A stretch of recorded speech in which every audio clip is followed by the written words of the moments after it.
কবিতার নাম তুমি।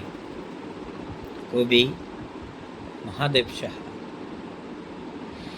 আমার মাথায় জল ভরা একটি আকাশ, তার নাম তুমি। খর গ্রীষ্মে আমার উঠোনে অঝোর বর্ষণ, তুমি তার নাম। ভীষণ তৃষ্ণার্তই পথিকের ক্লান্ত চোখে সুশীতল মেঘ, একমাত্র তুমি।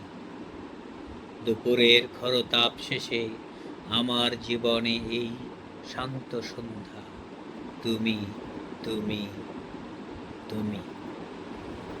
মরুময় এই ভূপ্রকৃতি জুড়ে ঘন প্রেইরের সবুজ উদ্যান, তুমি তার নাম।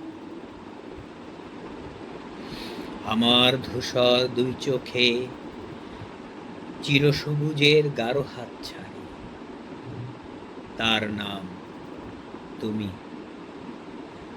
আমার স্মৃতির অববাহিকায় একটি স্বপ্নের প্রিয় নদী, তুমি নীরবতা।